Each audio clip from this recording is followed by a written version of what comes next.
Olá, boa tarde, que alegria estar com você nesse dia 1º de maio, dia de São José Operário, dia do trabalho. Você está em casa, provavelmente está me vendo e está de folga hoje, né? Que é um dos dias que nós temos de folga em grande parte do Brasil. Então seja muito bem-vinda, muito bem-vindo ao programa A Vida em Foco, especial hoje sobre São José Operário, sobre o Dia do Trabalhador, sendo transmitido para todo o Brasil via satélite, canal digital aberto e também pelo YouTube TV Evangelizar Oficial.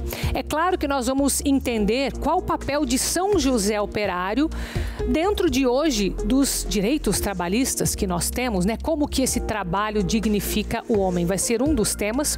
E também você que quer trabalhar na internet evangelizando, se tornando um influencer evangelizador, nós vamos te dar dicas preciosas a respeito disso também. Então fique comigo que está começando o programa A Vida em Foco.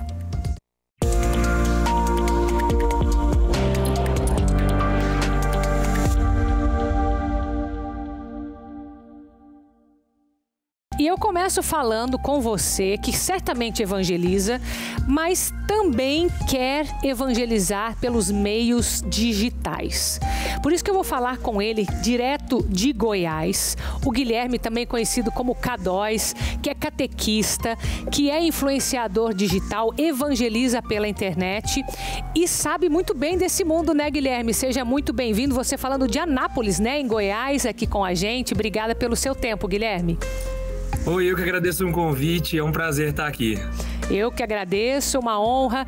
Guilherme, hoje eu queria, assim, aproveitar do seu conhecimento, não apenas do teu conteúdo como catequista, né, que acredito aqui a base da nossa conversa é sempre o conteúdo que vai para a internet quando se fala de evangelização, mas entender o que as pessoas podem fazer para levar de fato esse conteúdo pelas redes sociais, por um site, enfim, pela internet, né? Como que foi que você começou? Não sei se você quer começar por aí ou se você já tem dicas práticas para nos dar.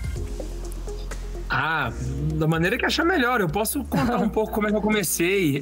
Nós começamos em 2014 com um projeto meio despretensioso, né? Nós éramos um projeto de evangelização com entrevistas dentro de um carro. Daí que vem, inclusive, o nome dos meus canais, Santa Carona. Com o tempo, nós fomos, né? Na época não tinha praticamente nada, assim, de evangelização na internet, tinha pouca coisa. Então, nós fomos descobrindo como fazer, quais conteúdos fazer e aquilo que o povo precisava mais entender, né? Agora, lá para um pouco antes da pandemia, nós começamos a trabalhar especificamente com formação católica e desde então estamos trabalhando assim, né? Então foi assim que começou Santa Carona. Tá, você acredita então, por essa tua experiência, que em primeiro lugar tem que estar definido bem claramente o tipo de conteúdo que vai pro ar na internet ou não? Precisa ter esse nicho de alguma forma, Guilherme? Olha, é necessário ter, mas ela não é um requisito para começar. Tá. Né? Às vezes eu vejo muitas pessoas achando que é necessário definir o nicho para depois começar na internet. E eu diria que é o inverso.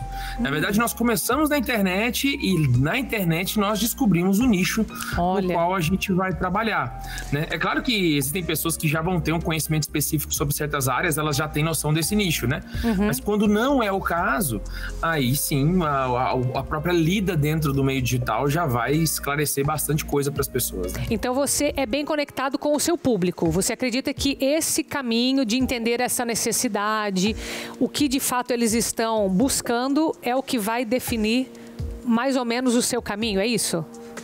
Isso aí quando eu tô trabalhando com criação de conteúdo, né? Tá. Então, por exemplo, eu trabalho com formação católica e com base no que eu vejo do meu público, eu consigo saber no que eles têm mais dificuldade, né? E é aí que eu tento levar os meus conteúdos, né? Então, para aquilo que as pessoas têm mais dificuldade e para as bases catequéticas que eu vejo que as pessoas não estão tendo para ter tais dúvidas, né? Então, eu tento direcionar isso para essas necessidades. Mas, além de todo o conteúdo, conteúdo, né, além de toda a técnica, existe algo que é mais importante do que tudo isso, né, que é o próprio testemunho de vida. A internet, como diz o próprio Bento XVI, ele é um lugar, ele não é um meio de comunicação, por exemplo, como a televisão, né? A televisão, como é o caso que nós estamos aqui, né, é um veículo de comunicação muito eficaz e que é uma bênção para todos nós. A internet não é um veículo, a internet é um lugar. Lá as pessoas, elas convivem lá dentro, né? Elas não só consomem o conteúdo. Então, na internet, o testemunho, ele é ainda mais necessário, porque nós vamos ser na internet aquilo que nós somos na vida, né? Sim. Então, o método, ele vem para poder enriquecer esse testemunho de vida, e uma vez que ele está acontecendo, aí sim nós conseguimos ter uma eficácia mais forte na evangelização. Interessante esse ponto de vista que você trouxe de Bento XVI, né? Então, se a internet é um lugar, Guilherme, eu acredito que a autoridade, ela seja importante nesse conteúdo, né? Hoje nós temos grandes padres que falam na internet, então bispos, membros da igreja, e nós temos os membros da igreja que são os leigos, né? Que somos nós, os catequistas, que também buscam a fé, mas não necessariamente vão ter um título, uma formação. Como que você acredita que se cria essa autoridade? É preciso realmente de uma formação específica ou apenas começando, como você falou, a experiência de vida, né? A transformação pessoal, isso já gera autoridade, Guilherme? Sem sombra de dúvidas, esse conhecimento da fé, ele é uma necessidade, porque a construção de autoridade por si só, nós conseguimos construir sem estudos, né? Certo. Só que mudar a vida das pessoas requer que a verdade seja ensinada da maneira correta, né? Sim. Então, não é só uma questão só da autoridade, mas principalmente da veracidade daquilo que você está falando. Então, nesse caso, não é claro que no caso dos sacerdotes, pela própria formação, eles têm naturalmente uma capacidade já própria, né, de falar das coisas da fé. Mas ainda assim é necessário para que o povo perceba, né, se a doutrina está sendo bem ensinada, né, que seja uma verdade bem colocada ali, né. Então eu diria, né, pro fiel leigo que quer começar, só autoridade não é suficiente. E pro padre também, né? Só a autoridade não é suficiente. É necessário que a verdade esteja de fato acontecendo aí. O estudo e o conhecimento da fé, ele é imprescindível. Sim. Só que tem um ponto também que eu queria salientar, é que às vezes as pessoas pensam que para começar na internet, elas têm que ser teólogos, né? Aquela pessoa que sabe muito, que domina demais e nossa... E aí acaba que a gente coloca um sarrafo muito alto, né? Algo que é inalcançável. Sim. E não precisa ser assim, né? Eu posso ser muito bom no pouco que eu conheço. Então, existem pessoas que vão ter um bom conhecimento em assuntos muito específicos. Isso é suficiente para começar. Ninguém precisa entrar na internet sabendo responder todas as dúvidas de fé, mas que eles respondam bem aquilo que de fato eles sabem, né? Isso já é suficiente. Interessante, né? Começar com pouco para se aprofundar e daí depois vai dando os passos no que precisar na formação. Guilherme, você tem um vídeo no seu canal, não sei se é do Instagram que a produção pegou, mas onde você comenta sobre o Pai Nosso. Eu quero convidar você a assistir comigo, junto com você que está aí do outro lado da tela. Acompanhe. Quando você reza, Pai Nosso que estais no céu, quando você fala céu, você tá falando do quê? Manda no chat pra eu poder saber. Porque eu quero mostrar pra vocês o tanto que conceitos básicos não estão incrustados no coração dos católicos. Pai Nosso que estais no céu, você deve rezar isso todo dia. Aqui é a hora, o lugar de se abrir o coração. A morada do Pai, o paraíso aonde está Deus, onde Deus habita, entende? Aonde Deus está, estar perto de Deus. Percebe que quando você fala onde Deus está, você está se referindo a um lugar, meu querido? No Pai Nosso, o céu não é um lugar. Nunca foi. Quando você fala Pai Nosso que estás no céu, você não está falando de uma morada onde Deus está. Você tem noção da quantidade? Olha pro chat, olha quantas pessoas falaram de onde, morada, lugar. Quantas pessoas ainda não têm um conhecimento profundo do que é a primeira linha do Pai Nosso. E eu não falo isso para condenar ninguém, gente. Eu só quero mostrar para vocês exatamente a crise pedagógica que a gente vive no Brasil hoje. A culpa não é de vocês. Foram vocês que não receberam catequese. Vocês não tiveram a oportunidade de alguém ensinar a doutrina do jeito certo para as pessoas. Porque nós temos pessoas que ainda entendem que o conceito de Pai Nosso, o nosso, é no sentido de pertença, como se Deus nos pertencesse. Também não tem nada a ver. Eu peguei só o começo da oração do Pai Nosso. Quanto tempo tem que você estar rezando o Pai Nosso errado, meu filho? Guilherme? Você pegou um ponto ali que, partindo do dia a dia das pessoas, o que elas vivem mesmo, uma oração que a gente reza desde criança, e que, de onde você tirou aquele seu estudo ali? Você foi para São Tomás de Aquino? Você foi para onde que você... Me fala, porque assim, outras pessoas vão querer também se questionar agora a partir desse teu vídeo, né? Parece um conceito muito aprofundado, né, da teologia de Santo Tomás e de Santo Agostinho. Aquilo é catecismo da igreja. Ele é um ponto do catecismo da Igreja Católica, né? Tanto a parte do nosso quanto a parte do céu, né? O catecismo vai dizer que o céu ele não é um lugar físico, porque um lugar físico ou um local onde Deus está pressupõe que Deus possa estar em um lugar. Só que Deus é onipresente, né? Ele não está em um lugar, mas todos nós que estamos nele, de fato. Então, esses conceitos que às vezes passam despercebidos são muito importantes para que a gente possa rezar melhor. Né? Então, esse conceito que eu coloquei, ele é catecismo da igreja, aquele amarelinho mesmo, né? E aí lá que tem esses pontos. E, Guilherme, para a gente ficar também um pouco mais prático e ajudar quem quer trabalhar com isso, já que hoje é dia do trabalho, né? Você, por exemplo, aquela produção ali, você que faz, você tem que contratar alguém para fazer, como que é o teu dia a dia e como é possível começar, se de repente você não começou como você está hoje, né? Olha, hoje nós temos uma equipe. Santa Carona está com 10 anos já, né? Trabalhando com formação católica na internet. Então hoje nós já temos uma equipe espalhada no país, né? Algumas dezenas de pessoas já estão com a gente. Mas durante muito tempo nós começamos sozinhos, né? Eu lembro que nos primeiros anos era eu mesmo, né? E minha esposa. Então, hoje continuo com a minha esposa, né? Nós continuamos trabalhando juntos, né? Mas hoje tem mais pessoas. Mas durante muito tempo fomos só nós dois. E todo mundo precisa começar assim, né? Porque com o tempo, se a gente coloca como algo necessário que a equipe esteja com você acaba não conhecendo todas as etapas da criação, né? Então é necessário que você, assim, uma questão de santificação do trabalho mesmo, né? Que você possa conhecer todas as etapas daquele conteúdo que você está produzindo, né? Então hoje como é que funciona aqui? Nós somos uma escola de catequese, né? Nós somos uma escola, temos alunos pagos também, que mantêm, né? Tudo funcionando, né? E a maior parte do nosso conteúdo é gratuita, né? Porque nós sabemos que nem todo mundo tem condição de ter acesso a um conteúdo pago. Então a nossa maior parte é gratuitamente. E daí nós conseguimos bancar essa equipe, né? Que trabalha com a gente, que nos ajuda nas estratégias para conseguir, né, ir crescendo e construindo cada vez mais como é que eu posso dizer? Um conhecimento, né, na internet católica. O objetivo nosso aqui é formar católicos leigos, aquele que bate ponto, que tem que voltar para casa e às vezes não tem tanto, né, ânimo de pegar e estudar um documento. A gente quer facilitar, mastigar para as pessoas, para que fique mais fácil. E aí é possível sim. Eu trabalho com isso hoje já tem 2 anos que eu fico por conta do Santa Carona e tenho amigos também que também estão nesse meio e que conseguem sustentar suas famílias com isso, né? Que legal. Não começamos com esse objetivo. O objetivo primeiro era somente ensinar, mas Deus deu a graça depois que nós possamos viver disso também. Que bom, parabéns, viu, Guilherme, pelo seu trabalho. Deus abençoe e continue abençoando. E obrigada por levar a catequese de uma forma assim tão leve, tão entusiasmada, né? Muito obrigada. Eu que agradeço. Podem contar com a gente sempre, vai ser um prazer. Obrigada, viu? Espero que você tenha gostado também. Depois do intervalo, nós vamos falar sobre São José Operário, que hoje é o dia dele.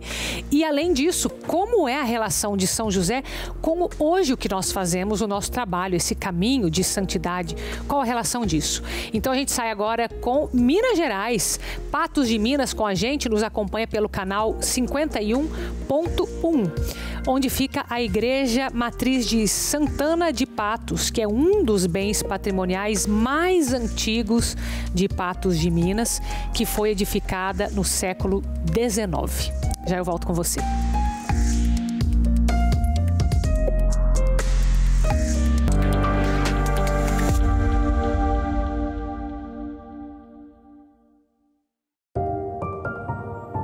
O coração ansioso deprime o homem, mas uma palavra bondosa o anima.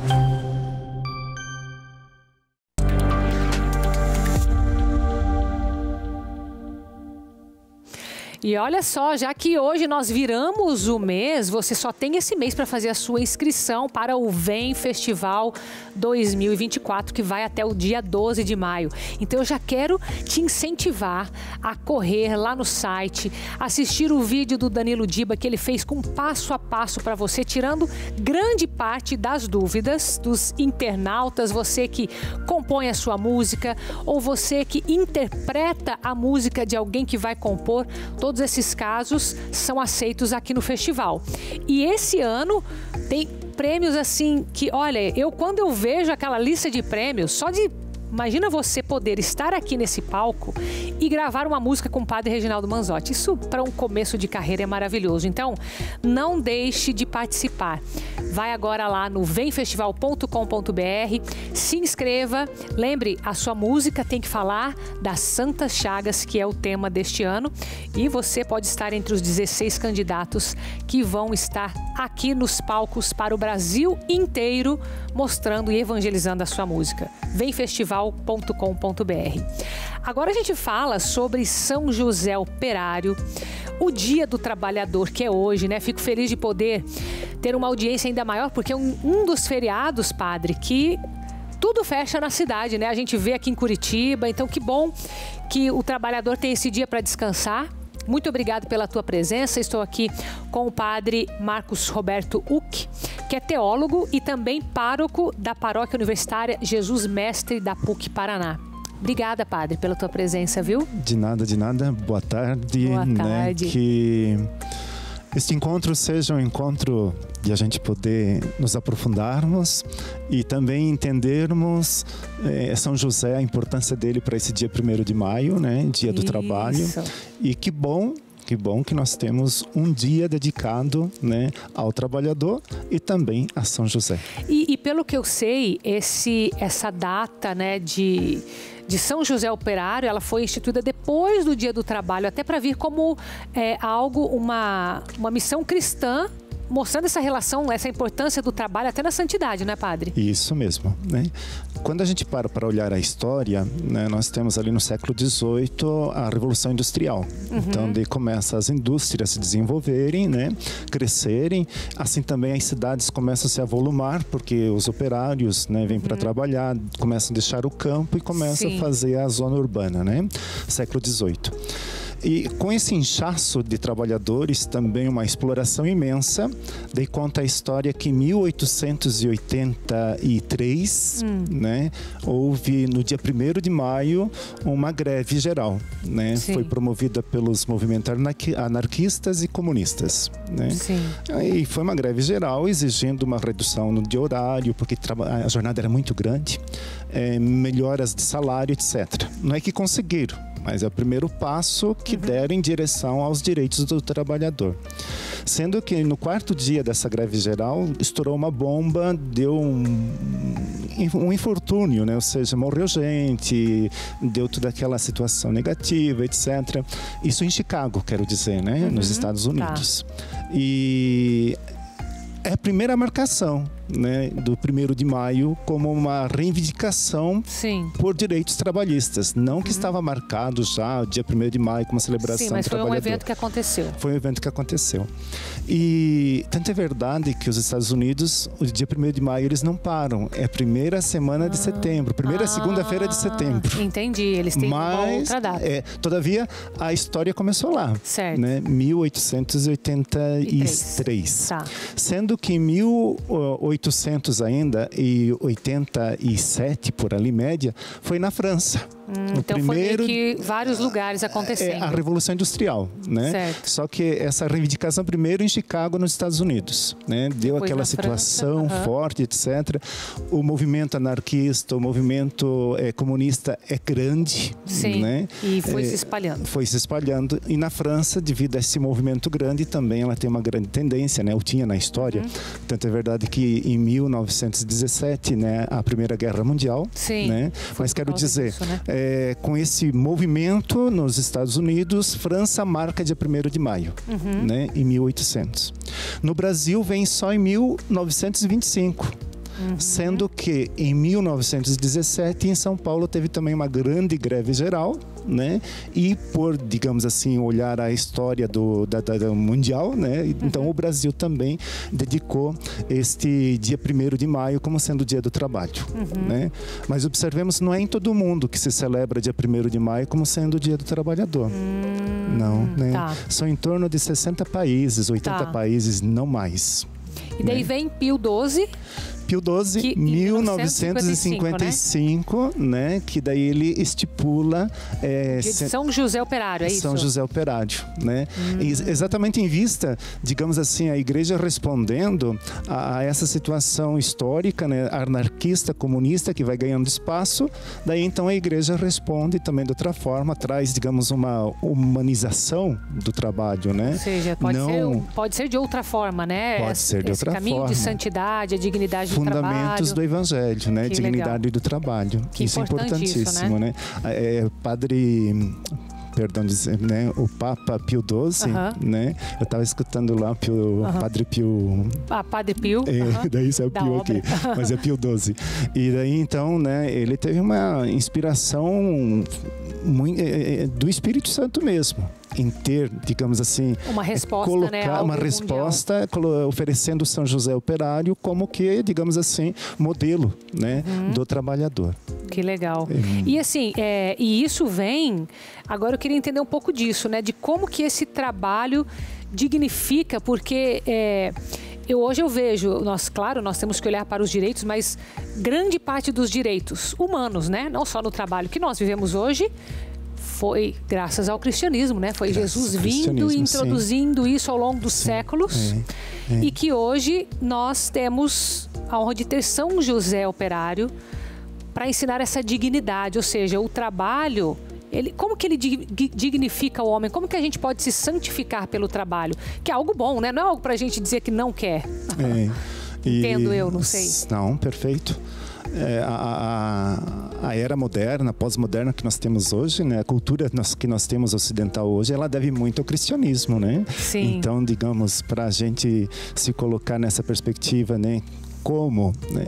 Eu estava pensando, quando fui convidado para vir aqui, eu fui dar uma olhada lá na Sagrada Escritura, etc., sobre o trabalho, né? E no Antigo Testamento, o trabalho é sinal de bênção e de maldição. Sim, até por isso que eu pergunto. Eu sei que tem essas duas interpretações. Bênção é quando Deus criou, né, e colocou o ser humano como senhor, digamos, como aquele que deve cuidar da natureza.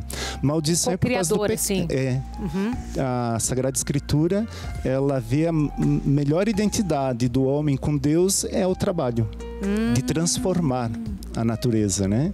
Então Deus, como que criou, o homem continua essa criação transformando a natureza, sinal de bênção. Que legal. Tá. Todavia, depois do pecado que eles foram expulsos do paraíso, né? O próprio Deus diz: a partir de hoje comerás do suor do teu trabalho.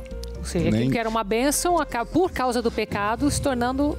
Não é que o pecado tirou a sinal da bênção, não, tirou, mas no entanto... Mas digamos, teve uma corrupção ali, né? Teve a corrupção, né?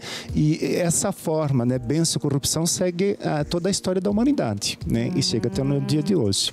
Nós podemos ver assim que o Papa Pio XII traz São José como sinal de bênção, né? Sim. Vamos resgatar. Daí o Papa São João Paulo II, ele coloca a encíclica Elabora Exercens, né? Ele coloca a espiritualidade do trabalho. Quando a gente vai ver lá, o Papa João Paulo II, ele coloca exatamente o sinal da cruz, né? O Cristo carregando a cruz. Pesado, difícil, mas no entanto carregou com dignidade.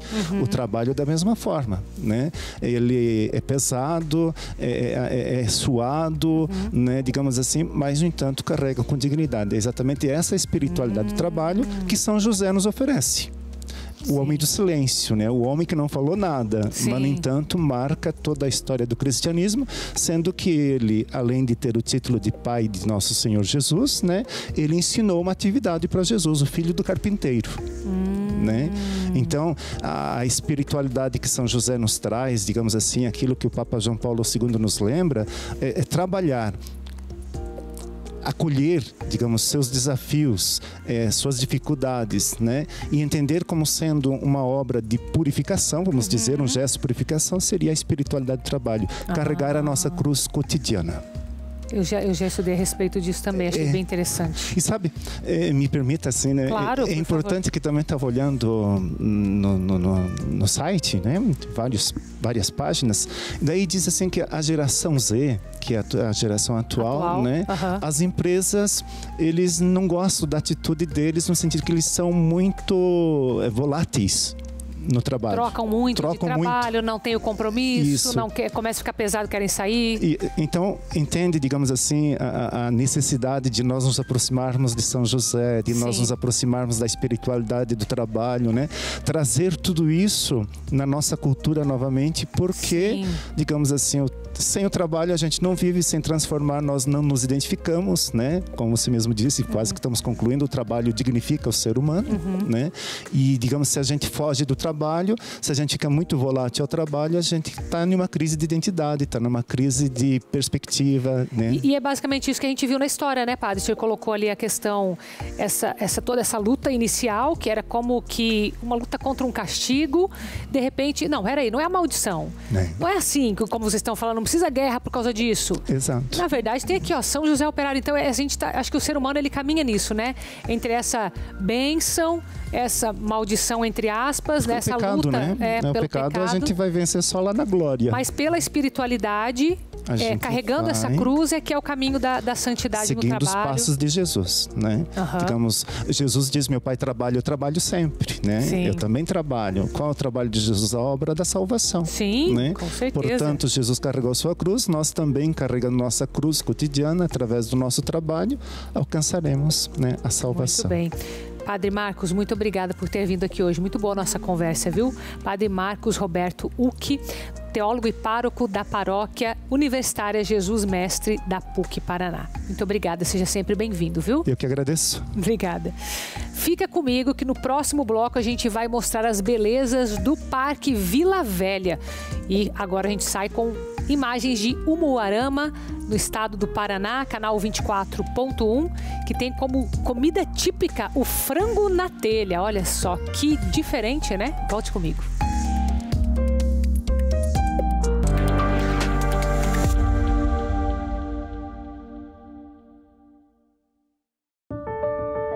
Deus faz prodígios insondáveis, maravilhas sem conta. Se passa junto de mim, não o vejo, e quando se afasta, não o percebo.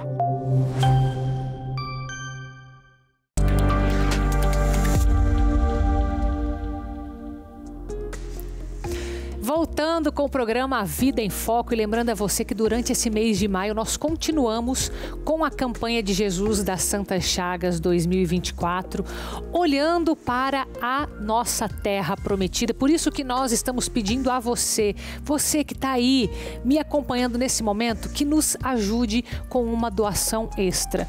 E essa doação, durante toda a campanha de Jesus das Santas Chagas, é para que a gente possa conquistar a terra prometida, acolher você de uma forma como você merece, num grande centro do evangelizador, e possamos estar juntos nessa evangelização.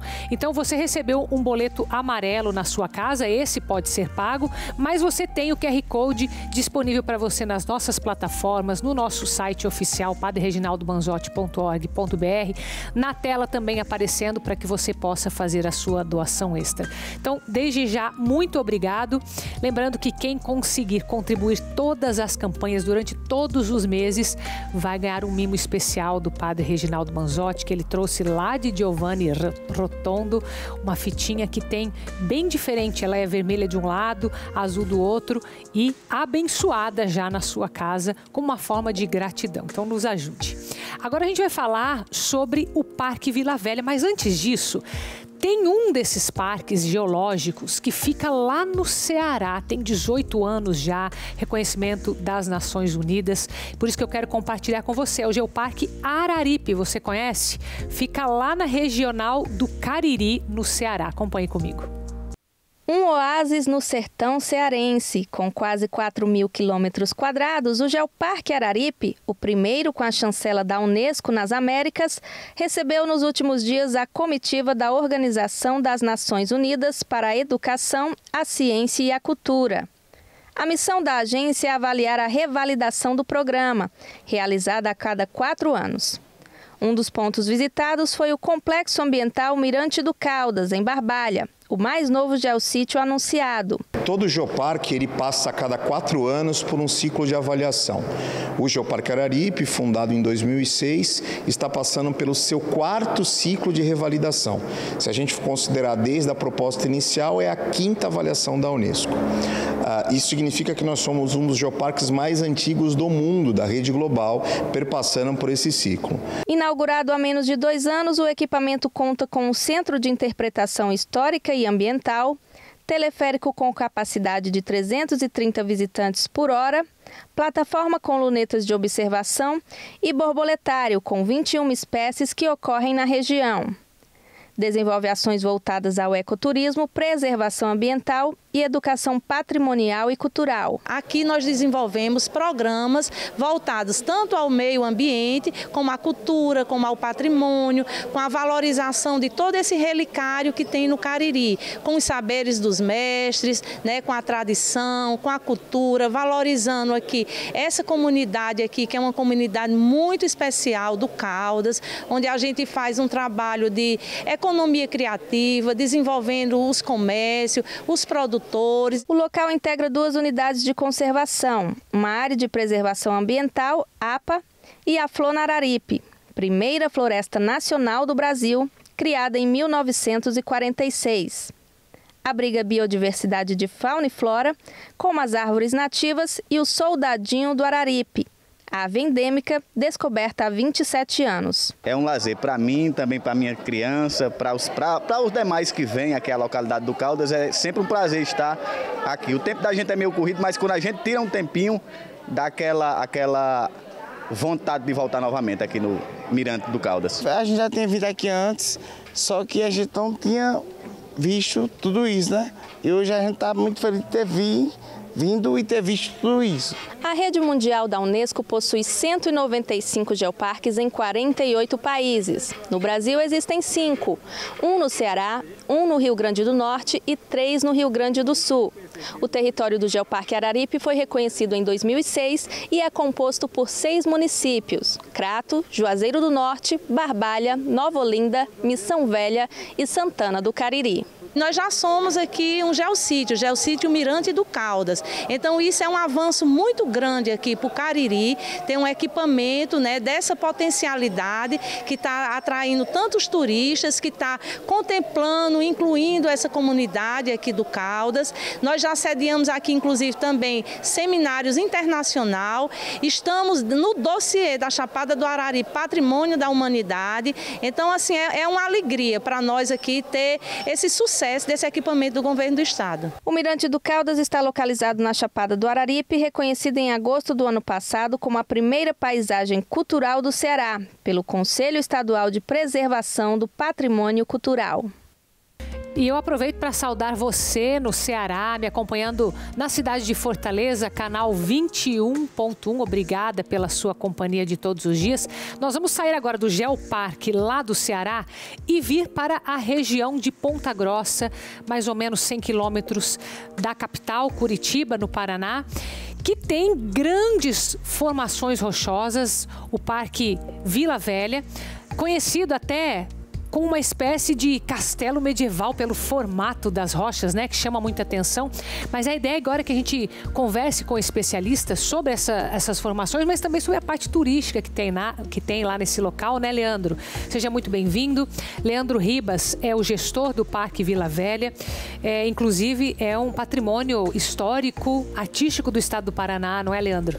Sim, tudo bem, Carol? Um prazer estar aqui com vocês, na TV Evangelizar.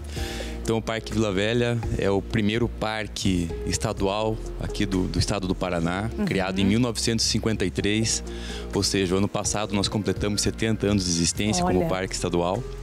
E é uma unidade de conservação, né? Então é um patrimônio artístico-cultural do Paraná desde 1966. Então nós lá temos, além dos arenitos, as formações rochosas, inclusive o parque recebe o nome de Vila Velha por ter essa proximidade com castelos medievais, então realmente ser uma vila velha do passado, né? Então recebe esse nome, mas além das formações rochosas de arenitos, nós temos as furnas, que são cavidades verticais com mais de 100 metros de profundidade, sendo metade coberto por água. E também a Lagoa Dourada, que é um verdadeiro aquário a céu aberto. Nossa, que lindo. E essas formações rochosas, você falou que são o arenito e o... Arenitos são as formações rochosas. Que são aquelas pontas que a gente vê ou não? Aquelas grandonas, exatamente, que se vê de longe, né? Exatamente. Pra quem Passando pega pela a estrada BR-376, você já consegue enxergar as formações.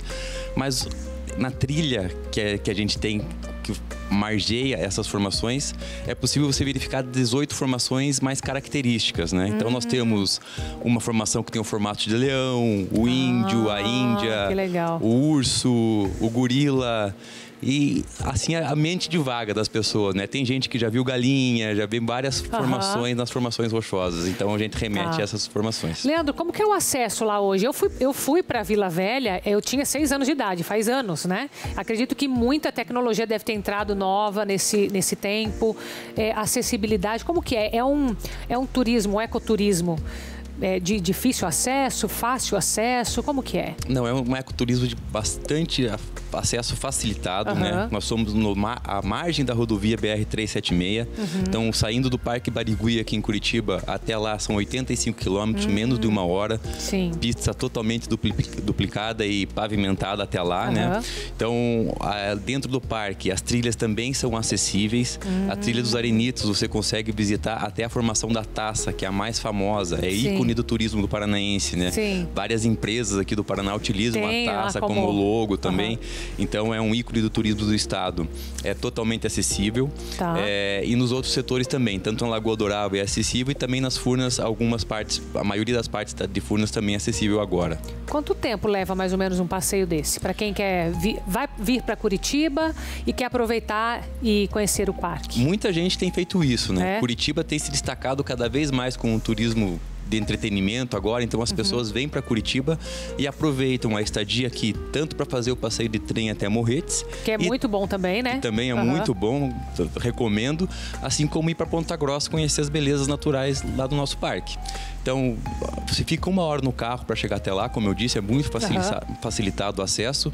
E o parque depende muito do que você gosta, né? Porque pode ficar várias horas e pode ser um passeio de quê? De pelo menos 1 hora? Pelo menos 4 horas. 4 horas. 4 então, a pessoa tem que reservar meio período, pelo menos, ou até o dia ali. Pelo menos meio período. Mas a gente já convida as pessoas para chegarem ainda na parte da manhã, porque nós temos as operações gastronômicas lá dentro do parque, onde nós servimos pratos típicos regionais de Ponta Grossa. Que legal. Dá para passar o dia, então. No espeto, exatamente. As pessoas alcatra no espeto? Alcatra no espeto, que é o prato típico de Ponta Grossa.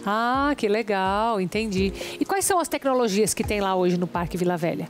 A gente assumiu a concessão em 2020, né? Uma concessão do governo do estado. Nós implantamos Wi-Fi nas trilhas, pela questão de segurança e também para disponibilizar o acesso ali, né? A taça à internet. Isso, essas são algumas das formações rochosas que nós temos lá, né? Dá para ir com criança lá, tudo, não dá? Com A criançada adora, porque a gente tem um viés muito forte do turismo pedagógico. Né? A gente recebe muitas escolas durante a semana e as crianças acabam pedindo para os pais para retornar para curtir o parque também no final de semana. Então, a gente fez essas implantações de tecnologia, né? Sistemas de venda de ingressos de maneira online, parquevilavelha.com.br. Então dá para ir, tudo dá para programar online antes da pessoa viajar para cá. Dá para programar online. Que legal. Daí nós também dispomos de rota de cicloturismo, né? Então a pessoa bicicleta, que gosta de pedalar leva a própria bike lá. O mesmo trajeto que os nossos ônibus transcorrem dentro do parque de 22 quilômetros. A pessoa pode fazer com a própria bike, pedalando no tempo dela, sem questão de tempo, horário de abertura e fechamento do parque. Então é muito gostoso esse passeio também.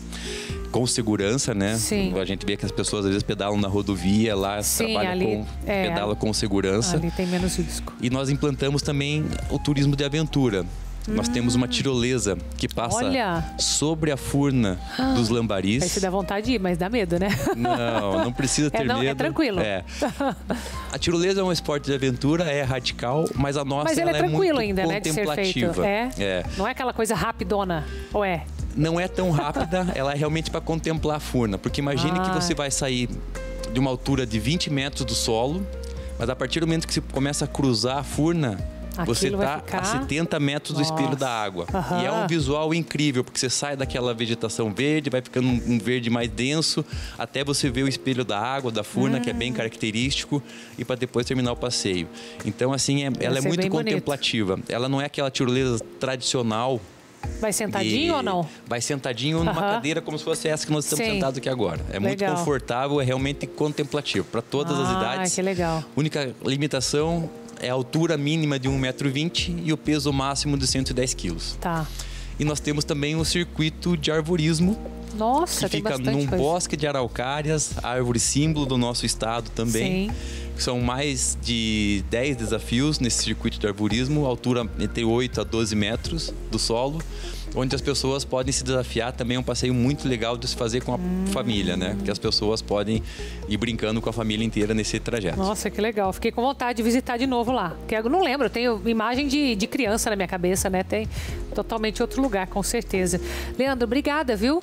Muito obrigada por trazer mais informações. Fica o convite, viu? Quando vier a Curitiba, você aí do Brasil inteiro, visite esse patrimônio histórico, artístico, que vale a pena, viu? Muito obrigada, Leandro. Muito obrigado. Encerro com você por aqui, mas amanhã nós temos um novo encontro, mesmo horário, às 3h30 da tarde, então continue aqui na nossa programação. Fica com Deus.